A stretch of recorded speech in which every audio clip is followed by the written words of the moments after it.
पुण्यात्माओं, आप जी को ये दास ऐसा ज्ञान देना चाहता है कि आप इतने दृढ़ हो जाओ चाहे तूफान आ जावे।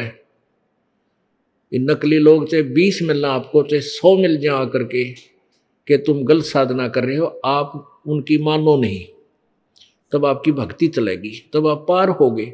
इसलिए आपको रह रहकर यहाँ बुलाया जाता है और ये ज्ञान सुनाया जाता है, आपके हृदय में फीड किया जाता है कि आप इस ज्ञान से परिपूर्ण हो जाओ। और फिर आप क्या करोगे? आप परमात्मा की ऐसी लीला है कि ये ज्ञान शुरू होते ही, अंदर अंदर प्रवेश होते ही, हृदय में जचते ही, फिर आप अन्य को ढूंढते हो कि कौन सुने मेरे ज्ञान को, हमारे भगवान के ज्ञान का। तो ऐसे ही एक विस्फोट होगा कुछ दिनों में। धीरे धीरे जनसाधारण को आप भी समझाओगे, सब धीरे धीरे ऐसे हम अपने ज्ञान का फैलाव करेंगे। सत्य सच्चाई, सच्चा ज्ञान है। तो इसलिए आपको बुलाया जाता है कि आप परमात्मा से परिचित हो जाओ दृढ़ता के साथ। अब जैसे ये क्रोथा कांड करवाया, इसका मुख्य कारण यही था कि उन नकली आचार्यों की पोल खुल गई। वो अपने ग्रुप को, आर्य समाज की आत्माओं को मूर्ख बनाए बैठे हैं। और आज भी मानने उनको तक ये ज्ञान नहीं जाने देना चाहते थे कि सत्यार प्रकाश नामक जो पुस्तक है उसमें कोरी बकवाद भर रखी है, कोरी झूठ का बकवाद, ना कोई अध्यात्म ज्ञान, ना कोई व्यवहार का ज्ञान।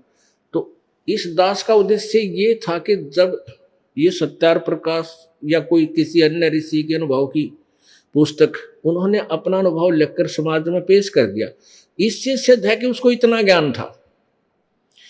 और ये दास ये चाहता है कि पहले आप उन्हीं के ज्ञान से परिचित हो जाओ। वो तुम्हें के दे के जा रहे हैं और अपने वेद, वो खजाना क्या बता रहे हैं, इन दोनों से तुलना होने से तुम वहां से हट पाओगे। और कोई दास का उद्देश्य किसी की आलोचना करना नहीं है। और आलोचना वो होती है झूठी कपटी कपट करे, और जो कि तो पढ़ के सुनावा, लिख लेख लिखे, फोटो कॉपी करके दिखावा, फिर भी नहीं माने हुए।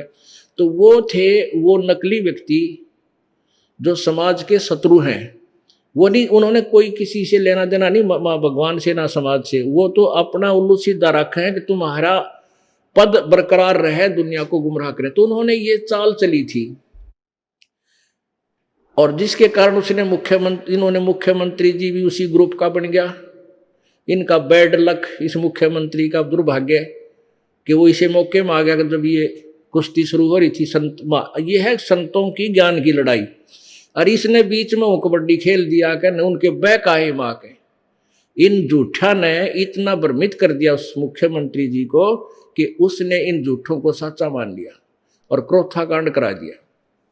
अब ये क्रोथा कांड होने से परमात्मा ने अपने बच्चों की ये देखना था कि जो बगीची हमने लाई है ये कितनी जड़ पकड़ेगी, ये कितनी मजबूत होगी या कच्ची है। तो एक भयंकर तूफान छोड़ा मालिक ने, उनके कर्म बिगड़ गए और हमारे भगवान, हमारे भगत छट गए।